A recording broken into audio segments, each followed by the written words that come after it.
Yes, जल्दी से question number जो है वो 13 नंबर का प्रश्न निकाल लीजिए। हाँ, क्वेश्चन नंबर 13 जल्दी से निकाल लीजिए। ओके, हो गया सभी का क्वेश्चन ओपन जी। रीड करते हैं।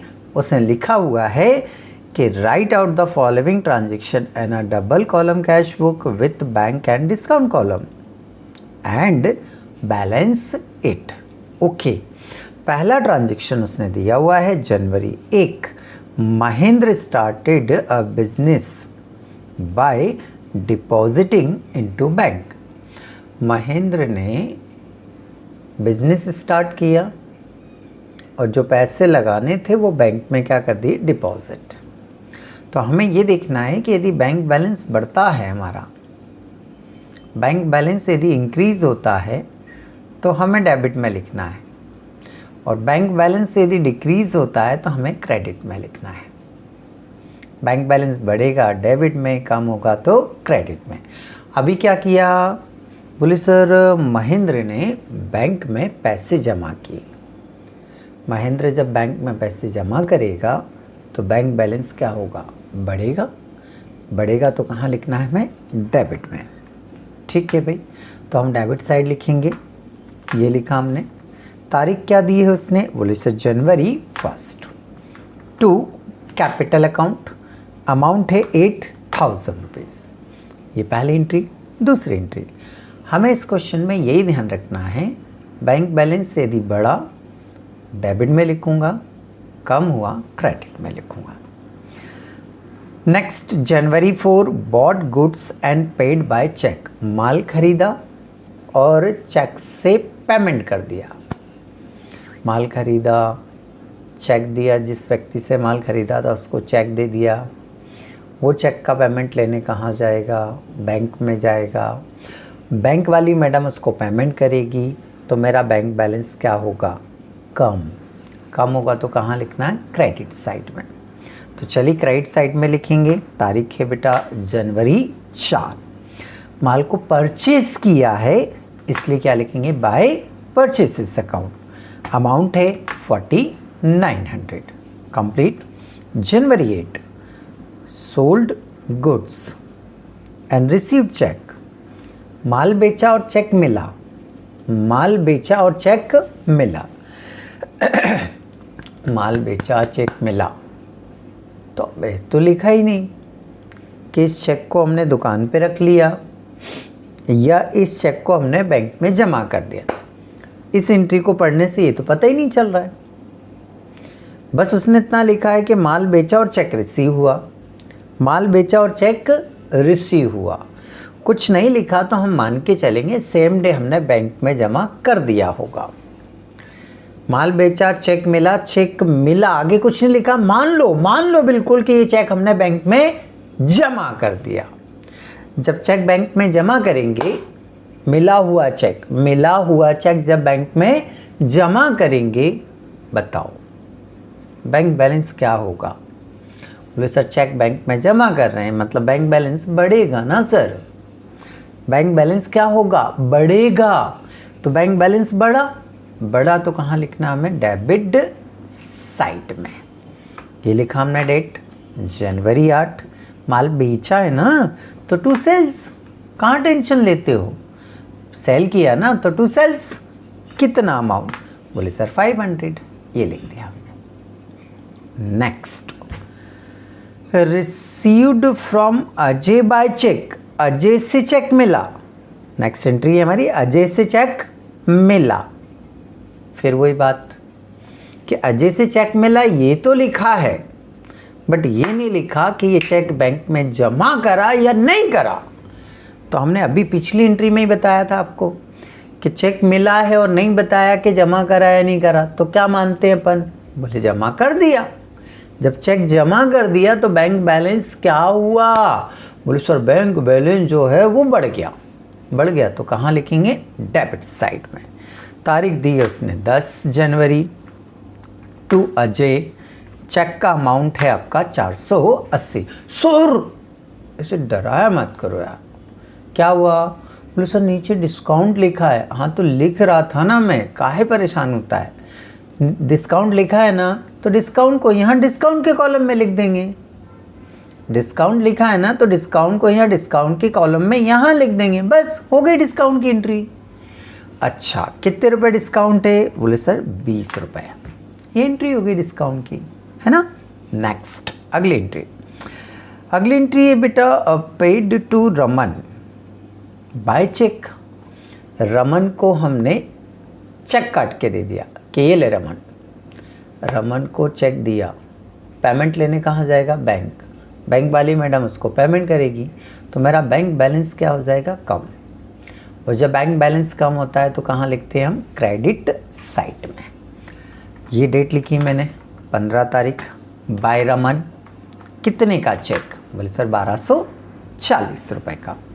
सो इसमें भी डिस्काउंट दिया हुआ है, तो कोई टेंशन नहीं ना, यहाँ डिस्काउंट के कॉलम में लिख दो 10 रुपये। कंप्लीट हो गई डिस्काउंट की एंट्री, ये easy. Next, January 20 bought furniture for office use. Furniture खरीदा ऑफिस के लिए और पेमेंट में चेक दे दिया। हमने जिसको भी चेक दिया है वो पेमेंट लेने कहाँ पहुँचेगा? बैंक में।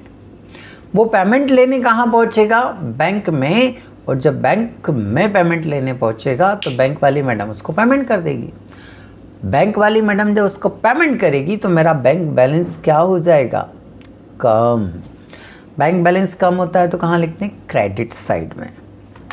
जनवरी 20। अच्छा, ये बताओ कि मैं परचेस लिखूं या फर्नीचर लिखूं? बोले सर परचेस वर्ड तब आता है जब ट्रांजैक्शन में गुड्स वर्ड हो।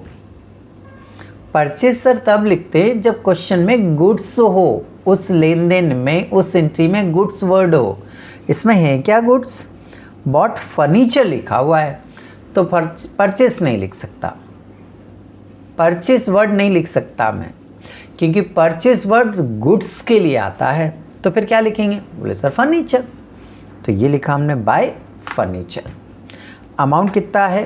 बोले sir 100 rupees. Done.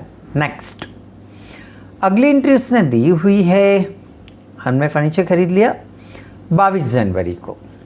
Sold goods to Chhagan and receive cheque from him.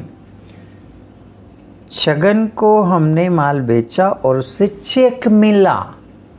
फिर नहीं बताया इस चेक को उसने बैंक में जमा किया या नहीं किया। तो हम क्या मानते हैं?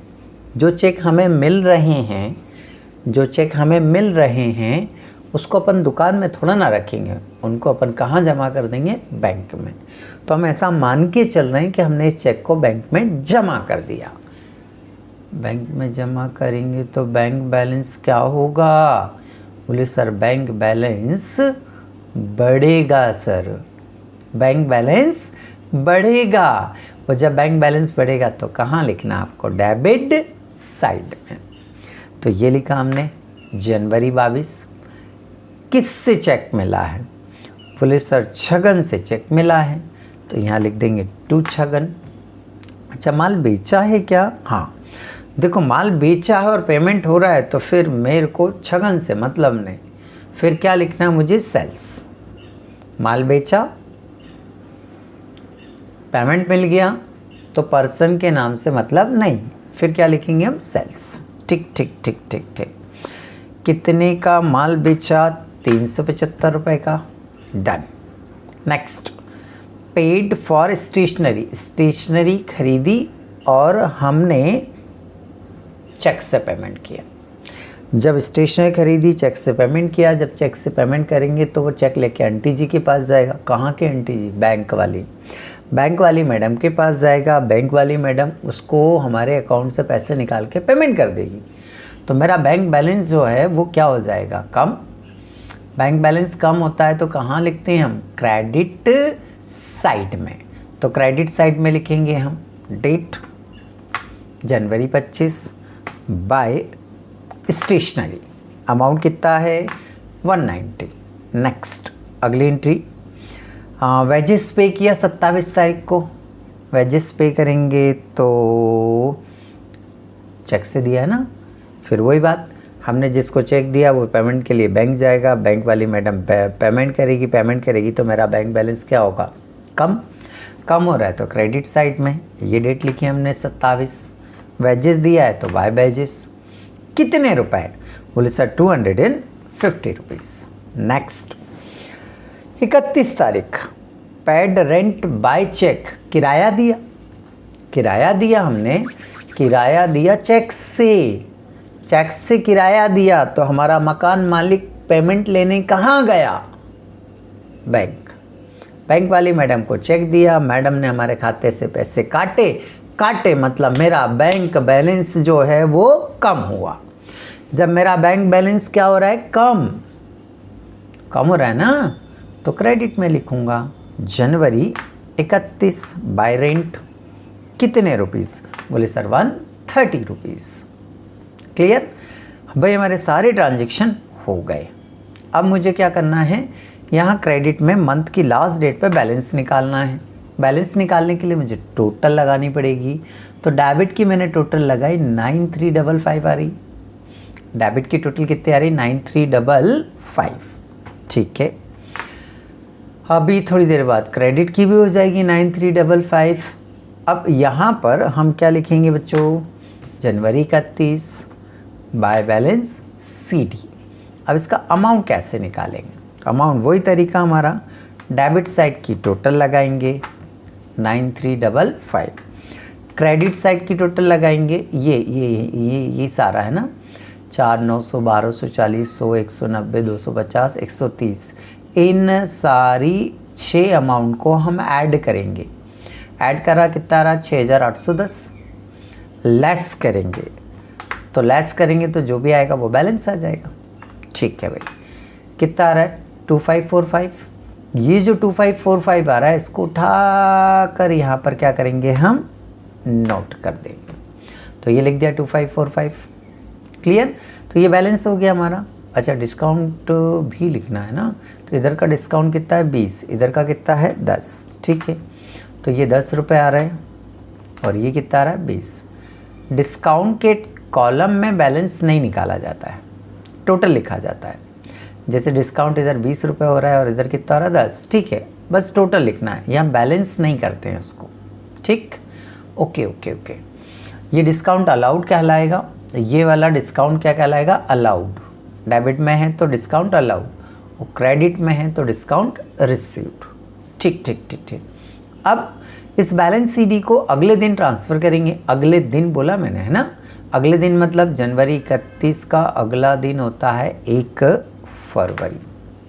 क्या लिखेंगे, बाय बैलेंस CD को यहाँ लिखेंगे to balance CD, to balance BD है ना, ये जो बैलेंस CD है वो यहाँ आकर ट्रांसफ़र होगा और क्या लिखाएगा, बैलेंस BD।